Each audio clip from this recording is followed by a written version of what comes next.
Ok. Buenos días, mi nombre es Ana Sofía Treviño y soy estudiante de licenciatura en Letras. El día de hoy en el programa Poliños hablaremos sobre el tema de las identidades digitales. El invitado del programa es el doctor Francisco Zárate, quien se especializó en ética obteniendo el grado de doctor en estudios humanísticos en el Tecnológico de Monterrey. Y también el doctor posee un grado de maestría en educación por la paz por la Universidad Albert Einstein. Aquí el maestro también posee más de 15 años de docencia en bachillerato, universidad y a nivel maestría.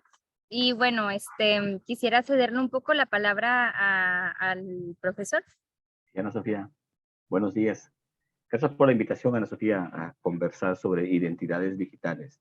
Ujú. Eh, lo que yo puedo aportar es un tema bastante amplio y hasta complejo. Es posiblemente desde las humanidades digitales, porque, te repito, es un tema bastante amplio y nosotros, los profesores o académicos, podemos abordarlo desde cierta perspectiva únicamente, no podemos abarcar un tema completamente. Así que sí, yo quiero comenzar con una aproximación que seguramente es muy conocida por todos, que nosotros tenemos una identidad digital cuando somos usuarios, pues de Internet básicamente, pero sobre todo de las redes sociales. Hay una presencia significativa, eh, pues de los usuarios, o iba a decir toda la humanidad, pero no son todos, pero de muchas personas en Internet.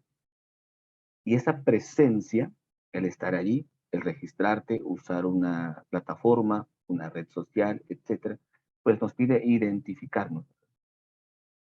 Ponemos nuestro nombre o un apodo o un nick, lo que sea, pero de cualquier manera nuestra interacción y nuestro registro en Internet o en redes sociales o en plataformas, eso es nuestra identidad digital. Es un paralelismo a lo que somos, digamos, no en los espacios virtuales, sino ya es complicado hablar de la vida real, ¿verdad? Pero supongo, nada más para diferenciar un espacio virtual a un espacio no virtual, básicamente es lo mismo. Tu identidad es cómo te presentas, cómo te nombran, cómo pides que te nombren, y tus acciones, tu interacción en el medio, eso marca nuestra identidad. Cuando hacemos esto en el espacio virtual, pues es la identidad digital. Sí, bueno, yo pienso que este tema es muy importante para conocer para especialmente las personas jóvenes porque pasamos la mayor parte del día utilizando medios digitales, ya sea para cuestiones escolares o para cuestiones de recreación, como lo son las redes sociales, inclusive estos mundos como el metaverso de Facebook, las redes de convivencia, como lo son los juegos en los que puedes hacer tu propio mundo y crear a tu propio personaje y a tu avatar. Yo quisiera saber, profesor, ¿qué es lo que piensa usted de esta disonancia que hay a veces entre la identidad que una persona presenta en Internet y cómo es en la vida real?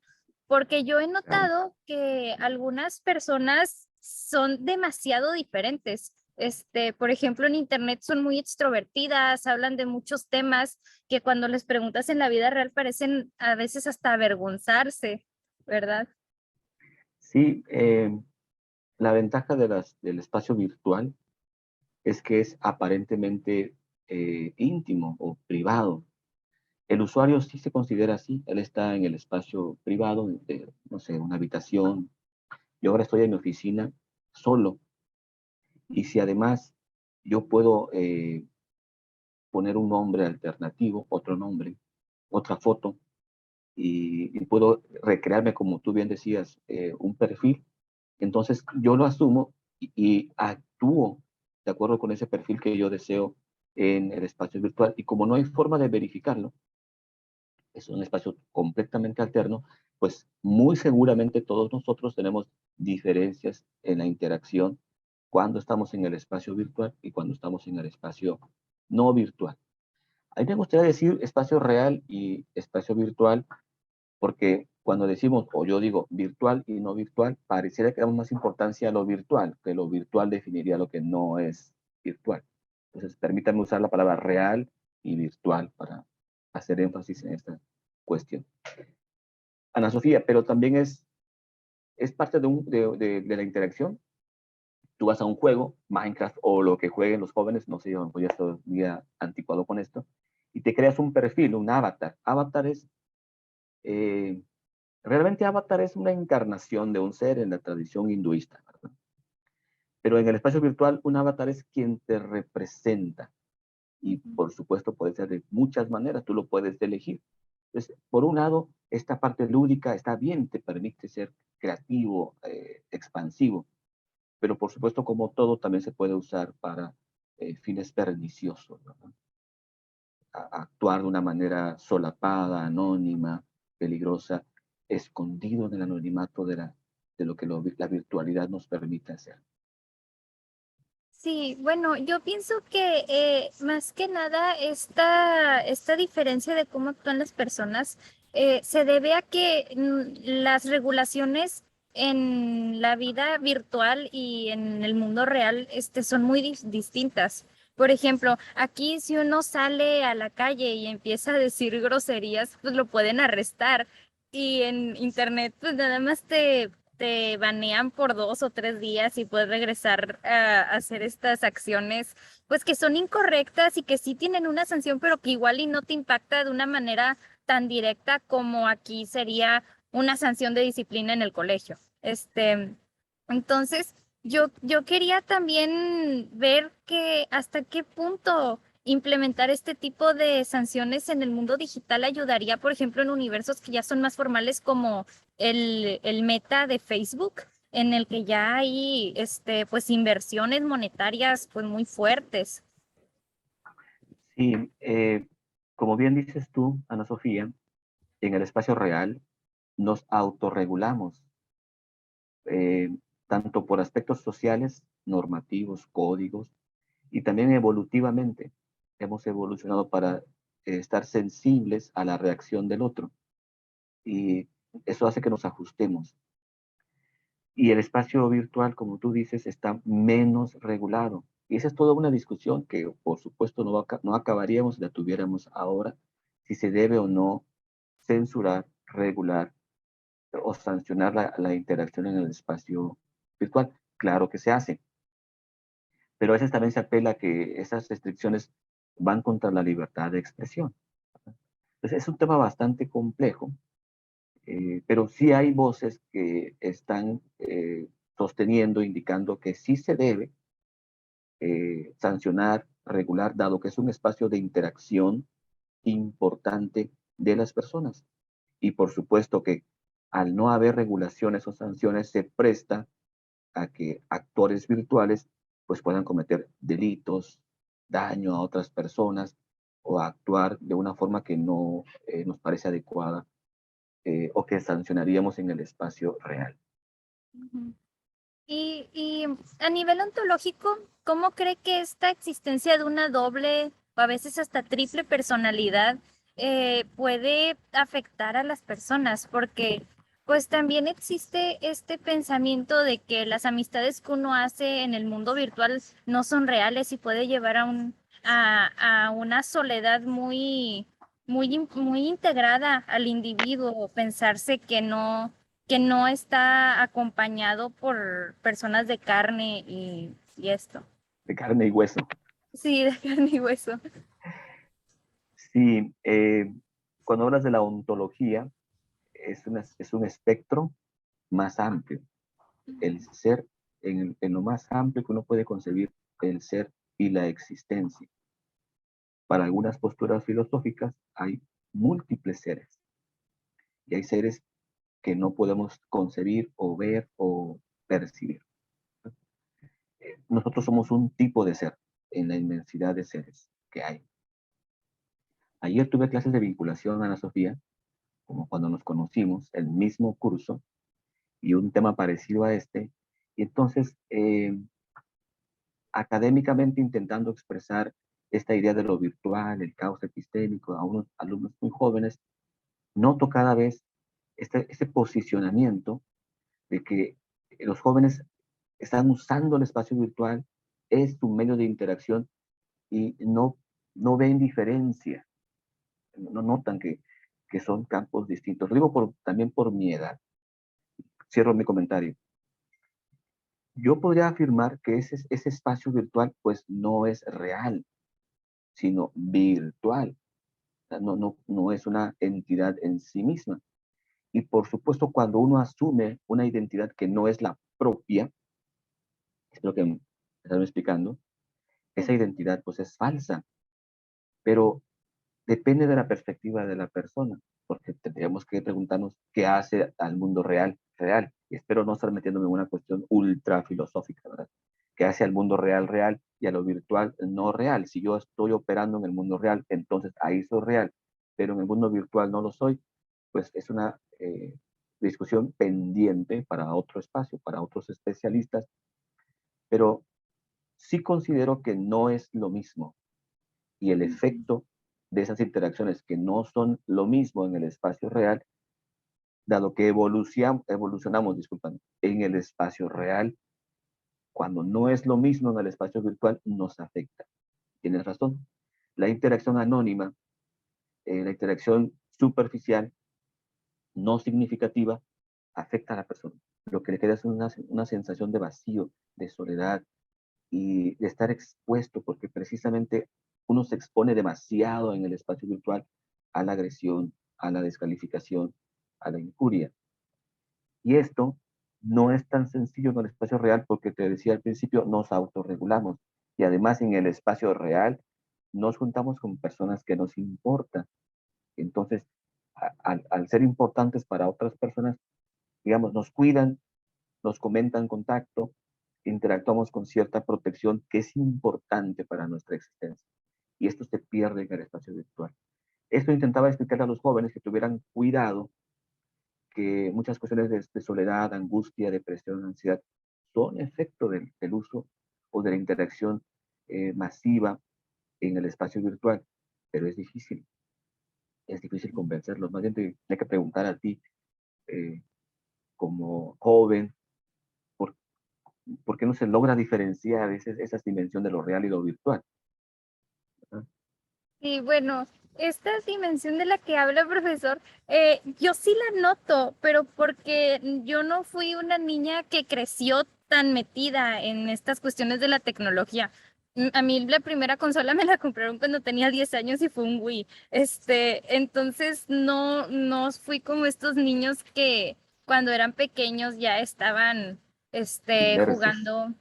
Ajá, ya estaban en estas ondas. Entonces yo sí noto mucha diferencia cuando estoy hablando, por ejemplo, por WhatsApp o cuando estoy en una llamada telefónica. Claro, Siento que se pierde demasiado la comunicación. Por ejemplo, no puedo notar el tono de voz en el que me están diciendo las cosas. No entiendo cuándo algo es un sarcasmo, cuándo algo es claro. humor. Y yo siento que es un problema el que yo tengo porque muchas personas de mi edad ven muy normal interactuar por WhatsApp y lo hacen su única comunicación y se sienten llenos por ella porque es a lo que están acostumbrados y han aprendido a leer cierto sistema de códigos que yo no comprendo y esto lleva a que yo me pregunte, ¿cómo están experimentando las personas mayores este cambio? Porque yo, aunque no estoy tan apegada a las nuevas formas de tecnología, en este aspecto de socializar, sí crecí, familiarizándome. Todos los días abro una computadora, y trabajo en ella y estoy acostumbrada a hacerlo desde que estoy en la secundaria. Entonces, pues a mí me tocó experimentar estas cosas estando comenzando la adolescencia y me pregunto cómo será, por ejemplo, para mi papá, que tiene 48 años, Pues mi edad, que más joven de hecho. sí, bueno, que uno en lugar de hablarle por teléfono le mande un emoji así de una mano para arriba. ¿Qué Sí. sentirá él? Bueno, lo que tú comentas es muy cierto. Muchas personas jóvenes y adolescentes y no tan adolescentes están inmersos. Tiene que ver con están habituados a este espacio de interacción. Entonces, justo me decían eso ayer en la clase, como que es normal para ellos, no notan esta disonancia de que tú hablabas al principio. Ujú. Y como tú decías, si una persona eh, ha participado o interactuado en ambos espacios, pues notará la diferencia. Y por supuesto que usamos el WhatsApp, nosotros, la generación de papás y los maestros, por supuesto que la usamos y también tienen Facebook, todas esas cuestiones. Pero no es el principal espacio. Además deben saber que eso tiene 20 años. 20 años tienen las redes sociales en el espacio, o en el espacio virtual. 20 años. Cuando nace esta generación, están inmersos en ello. Y nosotros, de más de 40, para no ventanearnos, pues tuvimos otros espacios de interacción en la adolescencia, nuestra juventud. Y ahora que están esos medios alternativos, también los usamos, pero seguimos privilegiando aquellos en los que tuvimos más eh, el hábito de la comunicación. Y sí notamos la diferencia. Y esto que tú te preguntas, yo me pregunto con mis papás, o sea, tus abuelos, mis padres, no que sean los mismos, sino hablo en general. Sí. Eh, lo mismo, mi madre tiene un poco más de 80 años y usa el WhatsApp, pero obviamente tuvo que dar ese paso y porque nos acercamos todos los días porque ella vive muy lejos de aquí, pero no es el principal espacio. O sea, es una herramienta que nos ayuda a estar comunicándonos, pero que siempre está la llamada, la visita y este contacto eh, visual, ¿verdad? Yo, más que la voz, además de la voz, la mirada, el contacto, lo que uno aprecia en la interacción real. No todas las miradas, ¿verdad? Las miradas son muy importantes en las interacciones sociales. Nos confirman, nos afirman, nos invitan, nos rechazan y hacen que nos adecuemos. Y bueno, y ya finalizando porque nos quedan unos 5 minutos de ¿Ok? conversación, fue muy rápido. Y yo siento que esta manera en la que los jóvenes están creciendo y pues estamos asimilando demasiado rápido este nuevo mundo digital, este, podría llevar a que se transporten muchas de las estructuras que hay en el mundo real al mundo digital. Por ejemplo, en el metaverso de Facebook, Ujú. que existe ya esta parte de las bienes raíces y que ya está, que pues si un artista se muda a una casa, todo el terreno alrededor empieza a subir de precio. Y yo veo esto como una copia realmente del mundo físico al mundo digital y no le encuentro mucho sentido a copiar todo exactamente como está. ¿Sabe? Porque pues veo en los mundos digitales un potencial hasta cierto punto utópico, de crear un mundo en el que no hay una necesidad, por ejemplo, de alimento, en el que el crimen se puede regular de una manera fantástica, en el que también se puede regular la cantidad, o sea, pueden haber muchas regulaciones que eliminen los males que acosan al mundo real. Y lo que a mí me parece muy curioso es que no lo están haciendo las personas encargadas de estos espacios. ¿Usted qué opina al respecto? Bueno, me quedó una idea de lo que tú comentabas y quería expresarla, y es que cuando nosotros pensamos cosas imaginadas o imaginarias, siempre tienen una correspondencia en lo real. Eso es básico, es un punto fundamental. Ujú, Y esto se confirma cuando en el espacio virtual, que permite crear mundos, eh, realidades aumentadas o virtuales, siempre van a tomar como referencia el mundo real, porque no hay otra forma de recrear, sea en la imaginación, sea en lo virtual. Pero las preguntas son si se tiende a la digitalización de todo.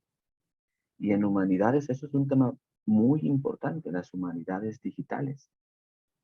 Tanto el proceso mismo de que las humanidades se vayan digitalizando, y espero que eso se entienda, al problema, a pensar el problema, a analizarlo, de que el mundo, la vida, esté migrando a la digitalización, al mundo virtual, en todos los sentidos. A lo mejor estamos presenciando el comienzo de eso.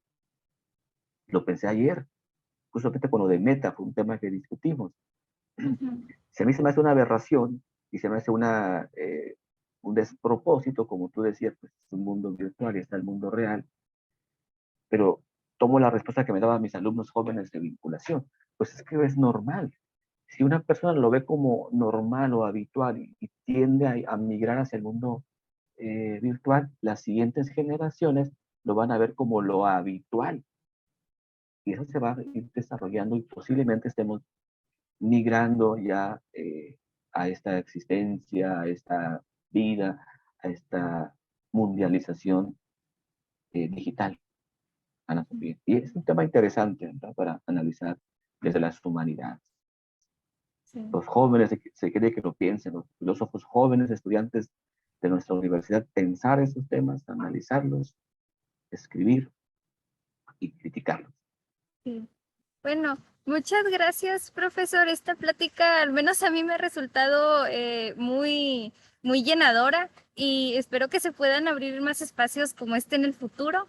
No sé si Por tengo un supuesto, último Ana. comentario. No, al contrario, gracias por la invitación, Ana Sofía. Te recuerdo como una muy buena estudiante y también a Caterine que por ahí se asomó. Así que un abrazo, cuídense mucho y que estén muy bien. Gracias por la invitación. Sí.